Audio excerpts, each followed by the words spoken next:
மாண்புமிகு விவாதத்தை தொடங்கி வைத்து பேசு. எஸ் காமராஜ், நீங்க பேச ஆரம்பிங்க. மாண்புமிகு பேரவைத் தலைவர் அவர்களே, நீங்க பேசுகிற இப்போது நீங்கள் மாண்புமிகு உறுப்பினர் காமராஜ் அவர்கள் பேசுகிறது மட்டும்தான் அவை குறிப்பில் வரும். நீங்க பேசுவது அவை குறிப்பில் வராது. தயவுசெய்து அமருங்க, உட்காருங்க.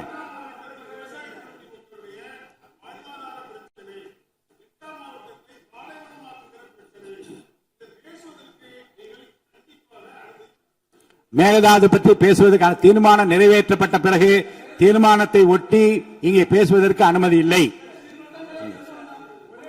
பேசுங்க. மாண்புமிகு பேரவைத் தலைவர் அவர்களே, மாண்புமிகு உறுப்பினர் அவர்களுக்கு கொடுக்கப்பட்ட அவர்கள் எது சொல்லுங்க. ரூல் 104 தெளிவா சொல்லிருக்கு, நோட்டீஸ் சர்வ் பண்ணணும். எங்களுக்கு எல்லாம் அந்த நோட்டீஸ் வரல. அதான் நாங்க சொல்ல வந்த மொழியா ப்ராப்பரா எதிர்கட்சி தலைவர் அதை கொடுக்க சமயம் முதலமைச்சரை பெற்றுக்கொள்வதற்கு முன்னால பேரவையினுடைய அத்தனை உறுப்பினர்களுக்கும் விதி 104 படி எல்லாருக்கும் அதை சர்க்குலர் பண்ணணும். அதான் என்னுடைய கருத்து. மீண்டும் அந்த தவறு நடக்கக்கூடாது என்பதை பேரவை வாயிலாக கேட்டுக்கொள்ள தலைவர் வாயிலாக கேட்டுக்கொள்கிறேன். இப்போது நடந்ததிலும் சட்ட விதிகள் நான் படித்து பார்த்தேன், ஆய்வு செய்தேன். இப்போது இப்படிப்பட்ட நடைமுறை ஏற்கனவே பின்பற்றப்பட்டிருக்கிறது. இந்த நடைமுறை எந்த தவறும் இல்லை. மாண்பு உறுப்பினர் காமராஜ் அவர்கள்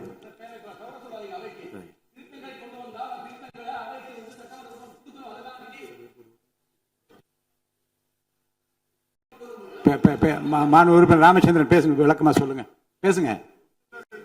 மைக் கொடுங்க அவருக்கு. மாண்பு ராமச்சந்திரன். மாண்புமிகு பேரவைத் தலைவர்களே, தமிழ்நாட்டுடைய ஜீவாதார உரிமை காவேரி ஆறின் குறுக்கே கர்நாடக அரசு மேகதாது அணை கட்டுவதை, அந்த அணை கட்டக்கூடாதுன்னு சொல்லி மாண்புமிகு முதலமைச்சர் கொண்டு வந்த தீர்மானத்தை கொள்கை ரீதியாக சித்தாந்த ரீதியாக இந்த அவையிலே மாறுபட்ட கருத்துக்கள் இருந்தாலும் தமிழ்நாட்டுடைய வாழ்வாதார உரிமை என்ற அடிப்படையிலே அனைத்து கட்சிகளும் மாண்புமிகு முதலமைச்சர் கொண்டு வந்த தீர்மானத்தை ஆதரித்தார்கள். மாண்புமிகு எதிர்க்கட்சி தலைவர் பேசும்போது ஒரு திருத்தத்தை முன்மொழிந்தார். புதிய நடுவர்மன்றம் அமைக்கப்பட வேண்டும் என்பது. அந்த திருத்தத்தோடு மாண்புமிகு முதலமைச்சர் வந்து தீர்மானத்தை நிறைவேற்றினீங்க. நான் கையை தூக்குனேன், நீங்க வேற அலுவலகம் போயிட்டீங்க. உங்க ரூமுக்கு வந்தேன், முதலமைச்சர் வந்ததுனால நீங்க பேச அனுமதிக்கல. ஒரு திருத்தத்தை கொண்டு வந்தால் அந்த திருத்தத்தை சட்டமன்றத்தில் பேரவைத் தலைவர் வந்து மற்ற உறுப்பினர்களுக்கு வைக்கணும். என்ன திருத்தம் கொண்டு வரான்னு சொல்லி அதன் மீது விவாதிக்க நீங்க அனுமதிக்கணும். அவர் அவ்வாறு விவாதிக்காம நீங்க வந்து அதை வந்து ஏகமனதா நீங்க அந்த தீர்மானத்தை அங்கீகரிச்சிட்டீங்க. ஆக நாங்க சொல்வது புதிய திருத்தம் தேவையில்லை.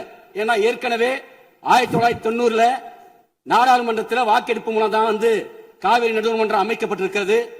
அதே மாதிரி இறுதி தீர்ப்பு 2007 அந்த காவிரி மன்ற இறுதி தீர்ப்புல கடநிலை மாநிலங்கள் தமிழ்நாடு, புதுச்சேரி, அதே போல கேரளாவுடைய எந்தவித அனுமதி இல்லாம முதல்மடை மாநிலம் வந்து எந்த விதமான கட்டுமான பணிகளும் மேற்கொள்ளக்கூடாதுன்னு சொல்லி அதை தான் 2018 உச்ச நீதிமன்றம் உறுதிப்படுத்தியிருக்கு.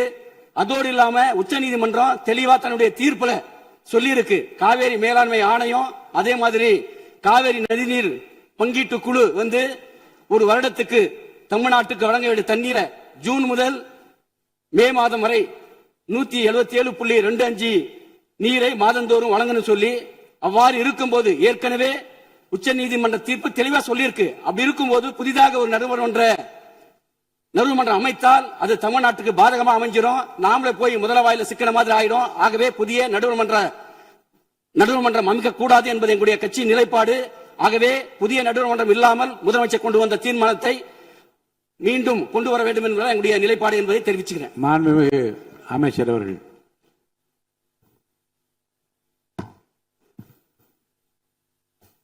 பேரவைத் தலைவர் அவர்களே, உறுதியாக சொல்கிறோம், அனைத்து கட்சியின் சார்பாக அல்ல, ஒட்டுமொத்த தமிழக மக்களின் குரலாக, விவசாயிகளின் குரலாக, கம்யூனிஸ்ட் கட்சிகளுடைய தோழர்களுடைய குரலும் சரி, பாட்டாளி மக்கள் கட்சி தோழர்களுடைய குரலும் சரி, இது சம்பந்தமாக சென்ட்ரல் வாட்டர் கமிஷன்ல டிபிஆர் சொல்லக்கூடிய project report, detail project report, அது சம்பந்தமாக உச்ச நீதிமன்றத்துடைய தீர்ப்பையும் மீறி அந்த கமிஷன் அறிக்கையை சப்மிட் பண்ண சொல்லியிருந்தாங்க கர்நாடகாவை பார்த்து. அப்படி சொன்னது மிகப்பெரிய தவறு. உச்சநீதிமன்றத்துக்கு எதிராக central water commission DPR submit பண்ண சொன்னது தவறு. அதை சுப்ரீம் கோர்ட்ல தமிழக அரசு எதிர்த்து நின்னது. 15/4/26 நம்மளுடைய கேஸ் தள்ளுபடி பண்ணப்பட்டது.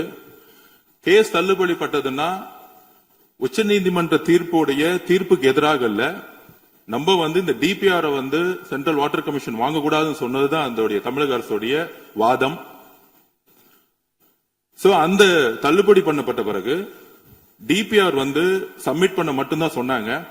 ஆனா மாண்புமிகு முதலமைச்சர் உடனடியாக அட்வொகேட் ஜெனரலா இருக்கட்டும், இதை 30 வருஷத்துக்கு மேல அது திராவிட முன்னேற்ற கழகமா இருக்கலாம், அதிமுகவா இருக்கலாம், எந்த ஆட்சியாக இருந்தாலும் இந்த காவேரி வாட்டரை பாதுகாக்கக்கூடிய சட்ட வல்லுநர்கள் உறுதியாக இந்த நிமிடம் போராடிட்டு இருந்தாங்க. அதுல உமாபதி சார் உங்களுக்கு தெரியும், தோழர் தான்.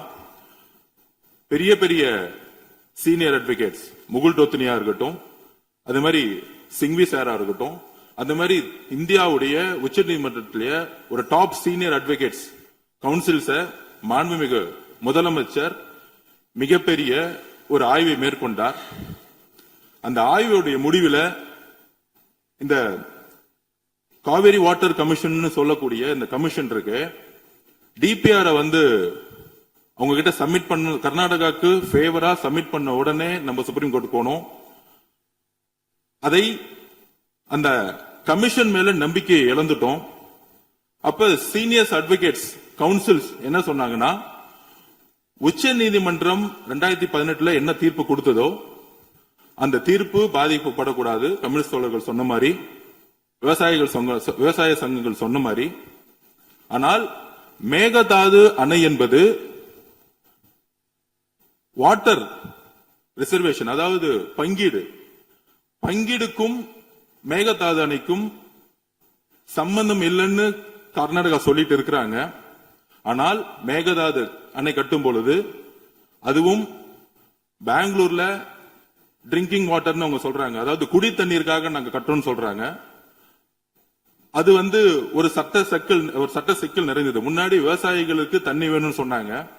ஆனா இந்த டீடைல் ப்ராஜெக்ட் ரிப்போர்ட் படி குடி தண்ணீருக்கு வேணுங்கிற ஒரு சட்ட சிக்கலை ஏற்படுத்துறது போல இந்த அணையை கட்டுறதுக்கு மக்களுடைய குடி தண்ணீருக்குன்னு சொல்ல ஒரு அணை கட்ட முற்படுறாங்க. இது ரெண்டு விஷயமா பார்க்கணும். ஒன்னு சட்ட சிக்கல் நிறைந்தது. அப்படி சட்ட சிக்கல் நிறைந்து அவங்க சுப்ரீம் கோர்ட்ல டீடைல் ப்ராஜெக்ட் ரிப்போர்ட்டை காவிரி வாட்டர் கமிஷன்ல சப்மிட் பண்ண அலோ பண்ணும் பொழுது முற்றிலுமாக நம்ம காவேரி வாட்டர் கமிஷன் நம்ம நம்பிக்கை இழந்திருக்கோம். ஏன்னா சுப்ரீம் கோர்ட் ஆர்டர் படி அவங்க கொடுத்திருக்க கூடாது.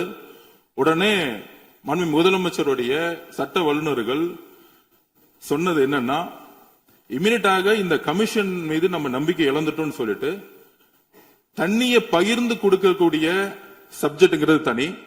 அது உச்ச நீதிமன்றம் 2018 தெளிவாக சொல்லியிருக்காங்க. மேகதாது அணையில இந்த டிபிஐ ப்ராஜெக்ட் அலோ பண்ணக்கூடாது அப்படிங்கிறதுக்கு ஒரு ஆணையம் உருவாக்கணுங்கிறது இன்றல்ல. திராவிட முன்னேற்ற கழகம் ஆட்சியில சட்ட வல்லுநர்கள், அன்றைய இருந்த சட்ட வல்லுநர்கள் அண்ணன் சொன்னாரு, வில்சன் சொன்னாரு, வில்சன் சார் கோஆர்டினேட் பண்ணாரு. அப்ப முகுல் டோத்னி சார் தான் ஆர்குமெண்ட் பண்ணாரு. அதுக்கப்புறம் சிங்வி சார் உள்ள இருந்தாரு. அதுக்கப்புறம் உமாபதி சார் உங்களுக்கு தெரியும், அவரும் தோழர் தான். கிட்டத்தட்ட 30 வருஷமா அவர் தான் இந்த காவேரி சம்பந்தமாக பிரச்சனைகள்லாம் வரும் பொழுது அவர் தான் கடுமையாக போராடி பல்வேறு வெற்றிகளை கொடுத்ததுல முக்கியமான ஒரு எக்ஸ்பர்ட் அவர். சோ இது எல்லாரும் சேர்ந்து ஒரு முடிவு எடுக்கும் பொழுது அந்த முடிவை சரியான திசையில செல்ல முடியும்னு மாண்புமிகு முதலமைச்சர் முடிவு செய்து அடுத்த சட்ட ரீதியாக இந்த கோரிக்கையை உச்ச நீதிமன்றத்திலும் இந்த கோரிக்கையை மாண்புமிகு பிரதம மந்திரி கிட்டும் கொண்டு செல்லலாம்னு சொல்லும் பொழுது அன்றைக்கு தீர்மானத்துல வெறும் மேகதாது அணை கட்டுறதுக்கு ஒரு எதிர்ப்புக்காக இந்த அவையில் ஒரு தீர்மானத்தை முதல்வர் நிறைவேற்றும் பொழுது மாண்புமிகு எதிர்க்கட்சி தலைவர் மார்ச் மாசம் இந்த கோரிக்கையை ஆல்ரெடி சட்ட வல்லுநர்கள் முன்னாள் முதலமைச்சர் திரு மு க ஸ்டாலின் அவர்கள் இதே டிஸ்கஷனை கொண்டு வந்திருந்து ஒரு கடிதத்தை அனுப்பிச்சிருந்தாங்க. அந்த விஷயம் உடனடியாக நினைவுக்கு வந்தவுடன் மாண்புமிகு முதலமைச்சர் அதிகாரிகளுடன் மட்டும் கலந்துரையாடல, உடனடியாக சீனியர் கவுன்சில் கிட்ட உடனடியாக சட்டமன்றம் நடந்திருக்கும் பொழுதே ஒரு ஆய்வை மேற்கொண்டாரு. அதுல நம்ம இந்த காவிரி வாட்டர் கமிஷன் மீது நம்ம நம்பிக்கை இழந்துட்டோம். இந்த கமிஷன் தொடர்ந்தால் இந்த டீடைல் ப்ராஜெக்ட் ரிப்போர்ட்டை ஒருவேளை இந்த கமிஷன் அக்செப்ட் பண்ணிட்டா நமக்கு உடனடியாக பிரச்சனைகள் வந்துரும் சொல்லிட்டு இந்த கமிஷனை நம்ம இமிடியட்டா என்ன சொல்றது, அந்த கமிஷனை நம்ம உடனடியாக கேன்சல் பண்ணிட்டு புதிய கமிஷன்ங்கிறது முழுக்க முழுக்க மேகதாது அணையில அணை கட்டக்கூடாது அப்படிங்கிறதுக்காகவே இந்த கமிஷன் உருவாக்கணுங்கிறது தான் நம்மளுடைய சட்ட வல்லுநர்களுடைய ஆலோசனை. இதுக்கும் 2018 உச்ச நீதிமன்றம் கொடுத்த தீர்ப்புக்கும் சம்பந்தம் கிடையாது. இந்த மாதிரி சட்ட வல்லுநர்களுடைய ஆலோசனைப்படி நம்ம ஒரு ஸ்ட்ராட்டஜி எடுக்கக்கூடிய நிலைமையில இருக்கிறோம். அப்படி எடுக்கும் பொழுது நமக்கான கால அவகாசம் கிடைக்கும். அப்படி ஒரு புதுசா ஒரு ஆணையம் வரும் பொழுது அந்த ஆணையத்தில் உறுப்பினர் இருக்கக்கூடிய கீழே இருக்கக்கூடிய கேரளா ஆகட்டும், பாண்டிச்சேரி ஆகட்டும், நம்மளுடைய மற்ற மாநிலங்கள் கடுமையாக எதிர்ப்பு தெரிவிப்போம். நம்மளும் எதிர்ப்பு தெரிவிப்போம். அப்ப அந்த ஆணையம் புதுசா அப்பாயின்ட் பண்ணும்போது நமக்கான கால அவகாசம் கிடைக்கும். அந்த ஆணையம் அப்பாயின்ட் பண்றதுக்கே ஒரு 6 மாசம் அவ்வளவு 1 வருஷம் ஆகும். அதுக்கப்புறம் அந்த ஆணையம் 2018க்கான உச்ச நீதிமன்றத்தோடைய தீர்ப்புக்கான ஆணையம் கிடையாதுங்கிறத நாங்க திருப்பியும் விளக்கம் கொடுக்கிறோம்.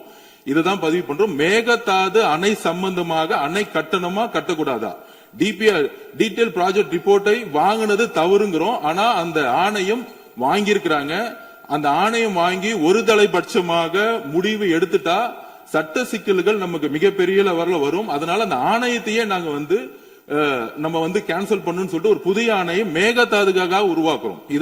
இது 2 சப்ஜெக்டா நம்ம பிரிச்சு பார்க்கணுங்கிற நம்ம ஒன்னு உச்ச நீதிமன்றத்துடைய தீர்ப்பு, தமிழகத்துக்கு கிடைக்கக்கூடிய வாட்டரோடைய ஒரு நமக்கான உரிமையை நிலைநாட்டக்கூடிய ஒரு தீர்ப்பு. அதில் நம்ம வெற்றி பெற்றுட்டோம். அந்த இந்த ஆணையம் கை வைக்கவே முடியாது எப்பயும். ஆனால் கர்நாடகா குடி தண்ணீருக்குன்னு எங்களுக்கு டிஎம்சி வேணும்னு சொல்லும் பொழுது இந்த பிரச்சனை பிரியுது. முன்னாடி எப்படின்னா விவசாயிகளுக்கு தண்ணி வேணும்னு கர்நாடகா போராடினாங்க, உச்ச நீதிமன்றத்தில் போராடணும். அதுக்கேற்ற மாதிரி உச்ச நீதிமன்றம் 2018 தீர்ப்பு கொடுத்தாங்க. ஆனா கர்நாடகம் அதுக்கப்புறம் என்ன ஸ்டாண்ட் எடுக்கிறாங்கன்னா, குடி தண்ணீர் வாட்டர் ட்ரிங்கிங் பொதுமக்களுக்கு பெங்களூர்ல தண்ணி இல்லைன்னு சொல்லிட்டு ஒரு சட்டம் சிக்கல் நிறைந்த இன்னொரு ஸ்ட்ராட்டஜி எடுக்கிறாங்க. அப்ப அந்த ஸ்ட்ராட்டஜியை உடைக்கணும்னா கண்டிப்பாக அன்னைக்கு மார்ச் மாசம் 2026 எல்லா சட்ட வல்லுநரும் முன்னாள் முதலமைச்சர் மு க ஸ்டாலின் அவர்கள் மிகப்பெரிய ஒரு விவாதத்தை நடத்தி அதுக்கேற்ற மாதிரி இந்த கமிஷனை நம்புது, அந்த கமிஷனுக்கு எதிராக சட்ட போராட்டம் நடத்தணும்னு சொல்லிட்டு உச்ச நீதிமன்றத்துக்கு சென்றாங்க இந்த கமிஷனுக்கு எதிராக.